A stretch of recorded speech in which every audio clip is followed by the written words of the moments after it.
26. That means they will have blue coats. Very interesting.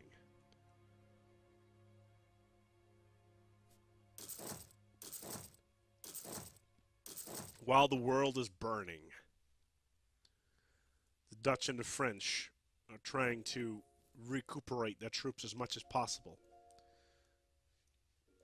But is this going to be the partition of the Netherlands? Let's take a look at Denmark, for instance. See what Denmark can actually get out of this. So, in theory, they could totally get Bremen and Oldenburg. Totally, no problem whatsoever. This is occupied by Ming and occupied by Poland. Could Poland, in theory? No, they cannot, because it's a member of a coalition. Coalition wars, ladies and gentlemen, it's the best kind of wars. Meanwhile, in random, let's go to Muscovy.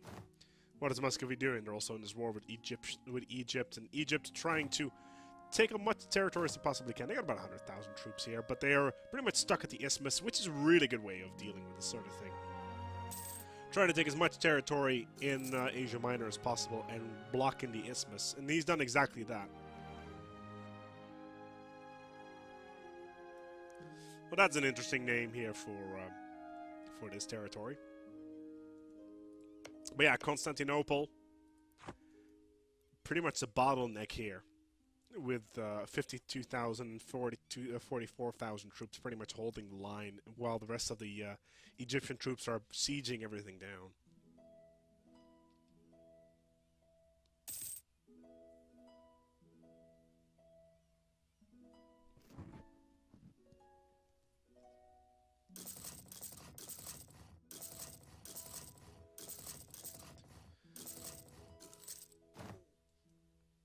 What are the Dutch going to be able to do about this? Will they be able to reinforce any of their troops? Will they have... What do they have so far on their side? Alright, so they have about 400,000... No, not even 400,000 troops. I'm talking out of my ass. About 390,000 troops remaining. That is it. Which they could potentially reform. But I doubt they'll be able to do anything against all of these stacks. 60,000 here. Another 60,000 here. That's another 60. It's absolutely insane how many troops they have. Malaya has finally come in and joined the fray. Did they actually walk all their troops from across the goddamn world? Well, they either that or they bought an absolutely metric ton of transports.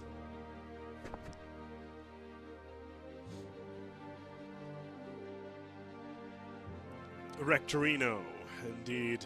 As, all of these territories here are from Byzantium are being sieged down. Let's take a look here whether or not the Egyptians will be able to get this. They only have a 3% war score. But yeah, this war has really strained manpower within Central Europe. As the French no longer have much manpower anymore. The Spanish are trying their hardest, but they may as well leave this war for what it is, because Holland is not going to survive much more. As a slow wave of Swedes move down into the lowlands, into the Low Countries even, try to siege things down. Now, as you can see, Sweden is ever so slightly on the large side. So when it comes to manpower, they're going to have an easy time trying to siege all of this down. And yes, OBD and Grugi are both playing Egypt. You're seeing them. You can definitely co-op a nation.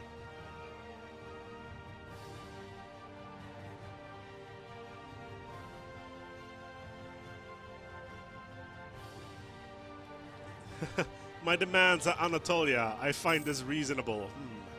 Is that so, Egypt? Egypt demands Anatolia from the Byzantine oppressors. Oh, the nerve! Goose creature! Why would you do such a thing? Now he's gonna get sieged down all the way. Still, Obidobi and Grugi are both playing here as the Egyptians. And they're doing just fine. Again, as long as they hold the isthmus, they can do whatever the hell they want. As long as they keep this force here, they'll have an easy time defending. No problem whatsoever. So, out of sheer curiosity, let's take a look at the following. So this is all that is at war with the Dutch, the French, and the Spanish. Pretty much the entirety of the world. This is Sweden's allies. Also, pretty much the entire world. Egypt is currently at war with a slightly smaller batch of nations, but still not insignificant at any stretch of the imagination. Let's take a look at the religion, what the world looks like religiously. Muscovy, strong Orthodox nation. Protestant, Denmark, Catholic Portugal. Sunni Egypt with a little bit of Shia. Hindu Hindustan, never saw that coming. Buddhist Ming, and Catholic Japan. Let's take a look here actually at one of the Catholic nations who is in control of the papacy. It's actually the Spanish. We've got almost full control of the papacy here, as well as all the future cardinals except Button. Button is under the control of Portugal. And it doesn't look like the Spanish are too interested in getting control of that. But I'm just waiting for the dual emperor. The dual emperor here of the Byzantinians.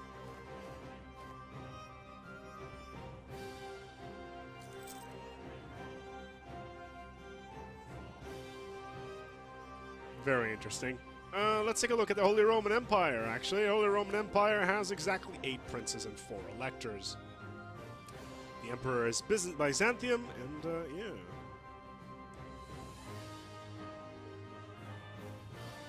Rome has been restored?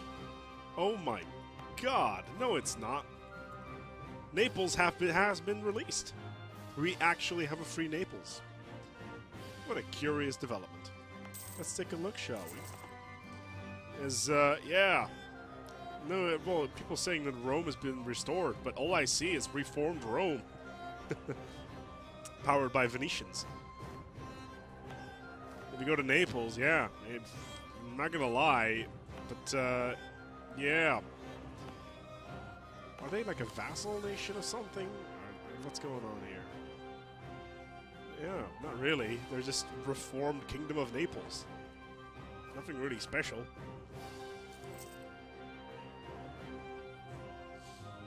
But still, the world is at war, except for Japan, who has just still got a manpower pool of 139,000, as he mentioned already in the chat. He was kind of curious about what the hell is going on in Europe, because the manpower pools are pretty much, yeah, best leaders in the world. I want to see this here. Hold on. Is it him? Yes. Well, oh wow. Dutch just managed to roll yet another awesome general, a 5-4-4-2. And they have another one. Jeroen van Galen, 2-3-5-2. My god. The Omani always gets really good generals for some reason. I'm not quite sure why that is, but it looks like this force in France is getting ready to engage the oppressors in the Low Countries. But yes, like everybody's saying, Japan is biding its time for the nation of the rising sun, who will soon invade the rest of the world and take its rightful place among the strongest nations in the world, which arguably right now it is because of the sheer manpower pool that it has, which in all honesty is kind of crazy. As we have a whole hour left still of streaming here today. For you people that are in the chat, yes, such a shameful display. Yes, indeed.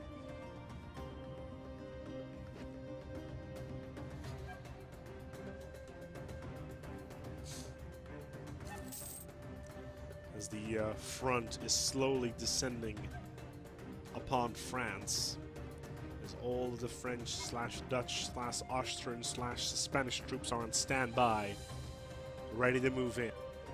They'll need to engage these separate stacks. Let's take a look here at Ming and see what sort of discipline modifiers they have.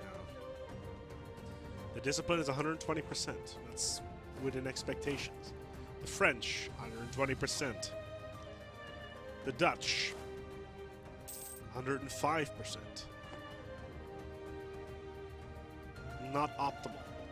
Right now, Sweden, in theory, should be the highest in the world, yeah. 127%, mainly because Prussia never formed. As Egypt has taken all the territory at once, bar one, here in Sinop. Are the Omani actually allowing anybody through? That's an interesting question. Do they have... No, they're just allowing... They actually have embargoed Byzantium. No way they're going to let Byzantium walk through. But the Netherlands, oh god. Still, slowly but steadily, building up manpower. We may have ourselves a potential engagement on our hand. Bawa. It's Simon from Winkel, ready to move in here in Luxembourg. And the music all of a sudden becomes very entertaining. Almost build-upping, really, into a sort of crescendo in this war. Denmark currently at 63% war score. The French are moving. The Austrians are moving. They're moving into Metz. Are we going to see a second Battle of Trier? We're seeing the French move. The Spanish are moving out as well. This could be the engagement. This could be the engagement we've been looking for. There it is. All right, so the Dutch are attacking again with a -2 modifier in the goddamn forest. This was not a good idea, guys. But their rolls are absolutely staggering. Staggering beyond belief as all of the other troops are moving in. Another 200,000 troops ready to engage.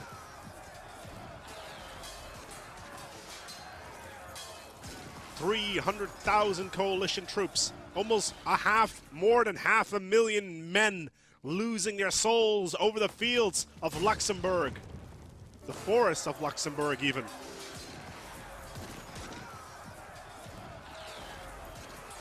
It's the Dutch slowly but steadily managing to lose the first engagement as 400,000 troops retreat from Luxembourg.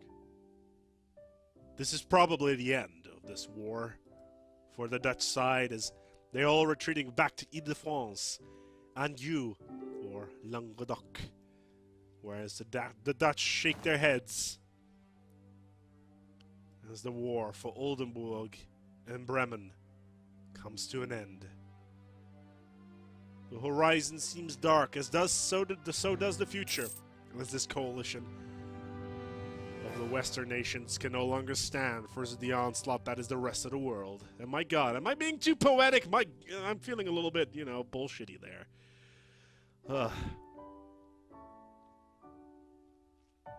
Such a shame. Such a shame indeed. As February 1729 will be forever known as the date that the coalition of the Danes and the Swedes